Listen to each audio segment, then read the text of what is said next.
स्वागत आहे. आणि आम्हाला एक थोडंसं विचारायचं होतं की आता जे इलेक्शन चालू आहे त्याच्याबद्दल थोडीशी आम्हाला माहिती द्या. आता जे विधानसभेचं इलेक्शन आहे, निवडणूक आहे, त्यामध्ये शाहूवाडी पन्हाळा या मतदारसंघातून माननीय डॉक्टर विनयरावजी कोरे हे उभा आहे. पुढचं काय सांगू शकता? हां, गेले जवळजवळ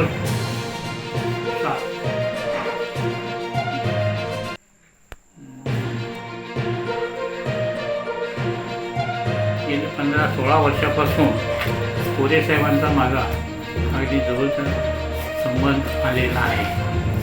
कोरे साहेब हे एक असं नेतृत्व आहे की ते दूरदृष्टी असं असणारं नेतृत्व आहे.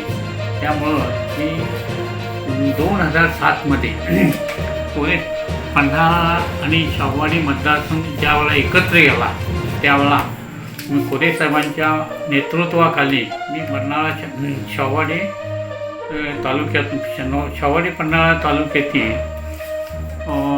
जिल्हा परिषद सडोद जिल्हा परिषदेच्या माध्यमातून मी निवडणूक लढवली आहे आणि त्यापासून कोरे साहेबांचा माझा परिचय झाला.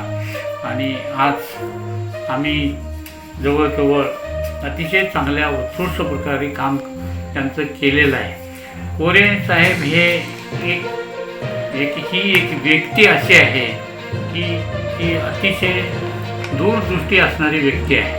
त्यांचा कामाचं स्वरूप कामाचा हुरूप फार मोठा आहे. ही विकास कामे फार मोठी करतात.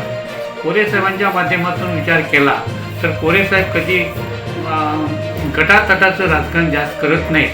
त्यांच्या डोक्यामध्ये प्रत्येक गावचा विकास झाला पाहिजे. प्रत्येक गावामध्ये सुविधा सामान्य माणसाला जी काही गरज आहे त्या गरजेचे सगळं पूर्ण करण्याचा आटोकाट प्रयत्न करत आहे. कोरे साहेब हे इतके हुशार आणि तज्ज्ञ आहेत की ते महाराष्ट्राच्या मंत्रिमंडळामध्ये गेले तरी तो एक दूरदृष्टी नेता आहे. आणि त्यांच्यामुळं सगळं कोल्हापूरचं राजकारण हे कोरे साहेबांच्या माध्यमातून सगळीकडे त्यांच्या अवतीभोवती फिरत असतं. असा मी मानून कोल्हापूर जिल्ह्याला लाभला आहे. हे एक आमचं भाग्य आहे. कोरे साहेबांच्या माध्यमातून आणि मुंबईवाशांनी कोल्हापूर भवन बनण्यासाठी गेले 2007 ते 2009मध्ये तिथं मेळावा घेतला होता. सगळ्या संपूर्ण कोल्हापूरला आम्ही एके ठिकाणी केलं होतं. आणि त्या ठिकाणी 2009 जानेवारीमध्ये शिवाजी पार्कलामध्ये जे कोल्हापूर भवनची मिटिंग घेतली होती त्याला जवळजवळ 5 लाख रुपये आम्ही त्या ठिकाणी जमवलं होतं. परंतु दुर्दैवानं तो प्रकल्प आमचा पूर्ण झाला नाही. कारण कोल्हापूर भवनच्या माध्यमातून मल्टीपर्पज सगळ्या गोष्टी आम्ही तिथं त्याचा प्रोजेक्ट तयार केलेला होता. आणि त्यातून जर राबवला असता तर आज अखेर शाहूवाडी तालुका हा अति दुर्गम डोंगरा असा आहे तो एवढा राहिला नसता. कारण शाहूवाडी तालुक्याला निसर्गाचं वर्धन खूप मोठं आहे. तसा निसर्ग शाहूवाडी तालुक्याला चांगला लाभलेला आहे. परंतु या विकास कामा करण्यासाठी आतापर्यंतचे जे काही आमदार या तालुक्यात होऊन गेले ज्यांनी 20 वर्ष या तालुक्याचं नेतृत्व केलं त्यांनी सुद्धा काही केलेलं नाही. शाहूवाडी तालुक्यामध्ये 1985 सूतगिरणी काढण्याचा एक संकल्प केला होता.